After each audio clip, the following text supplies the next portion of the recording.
Hello HEMA friends!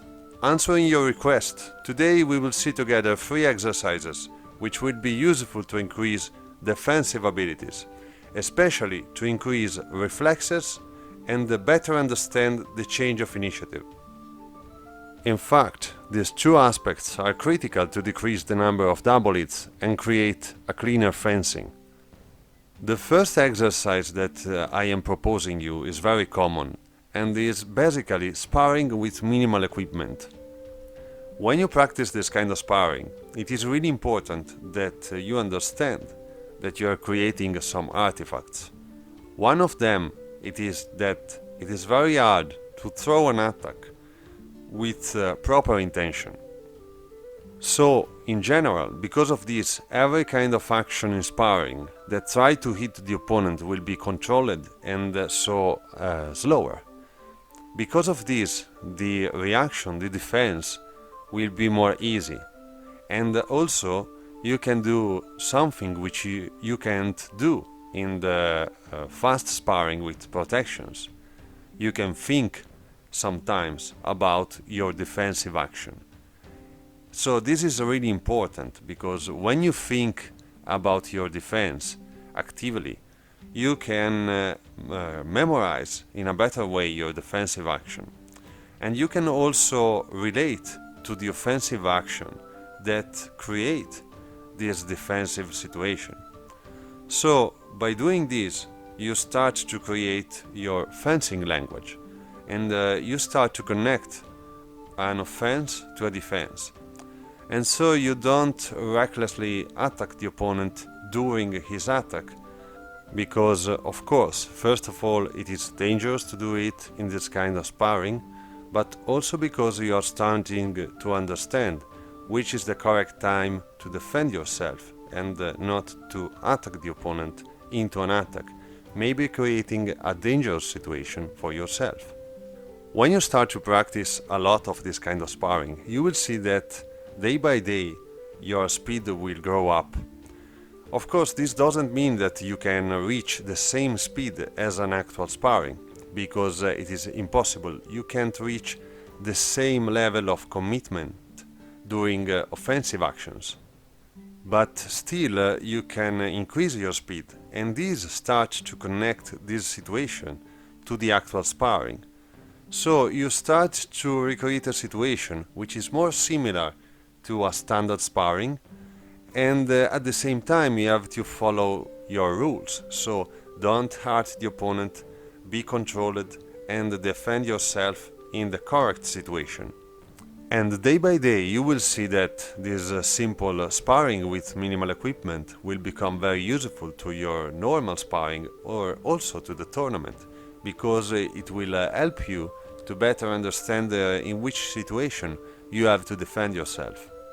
What you should avoid in this specific kind of sparring is trying to create a set of action which is over-specialized for this specific environment.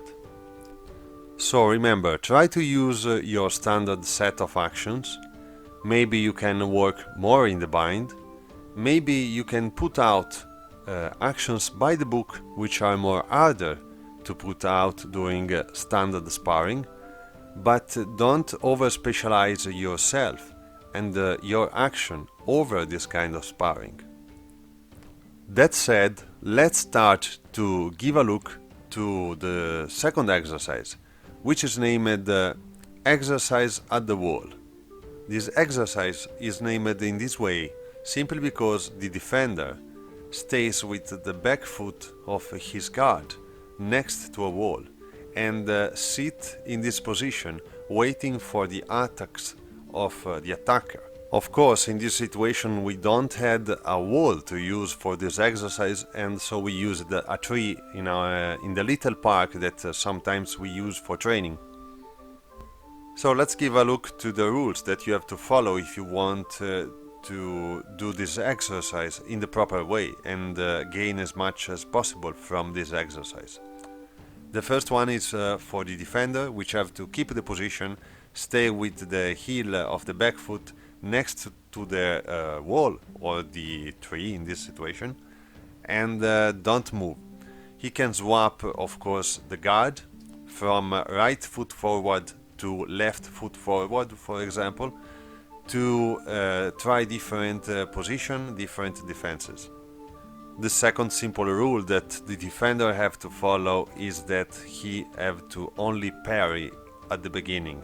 So when you grow up and you increase your defense skill, you can start to do a parry and riposte action in this exercise. But at the beginning, to increase the reflexes and concentrate more on the defense, it is better to only defend yourself. Of course, there is something to say for the attacker too. Now, the part of the attacker in this exercise is very important because he is critical for the correct execution of the exercise. The attacker in general can do whatever he wants, so he can throw single attacks, multiple attacks, thrusts, cuts. He can do whatever he wants, but every single attack must be very intentioned to hit the opponent. So at the beginning, no feints, simply because by doing feints you increase the chance that your attack lands, and you don't want to create a situation which is too hard to manage for your friend which stays on the wall, because this exercise is still very hard to do with every attack intentioned to hit. So it is important that you try to hit the defender with every single attack. When you become more experienced in this exercise, you may decide to insert feints, but it is really important that you understand that by doing this you are changing the goal of the exercise in part, simply because you become more concentrated in trying to understand which action is a feint and which action is an attack. So at the beginning, as I said before, try to do only first intention attacks. So every attack is meant to hit the opponent. Now, the third exercise is basically an evolution of the second one. It is important that I say you that to bridge the gap between the second and the third exercise, you can simply add the riposte to your first exercise. But if you want to try something a little bit more difficult and also a bit more fun, try this little game. Now the situation is the same as before. The defender is next to the wall or the tree in this situation and try to defend himself, and the attacker throw only first intention simple attacks, a huge number of these attacks. What the defender have to achieve is try to do a parry, a riposte, and then parry the afterblow. When the defender achieve this goal, he can become the attacker. So, in general, the goal is for the attacker try to be as fast as possible to throw the attacks, while the defender try to be as fast as possible to parry, do a riposte, and then parry again the next attack, the afterblow.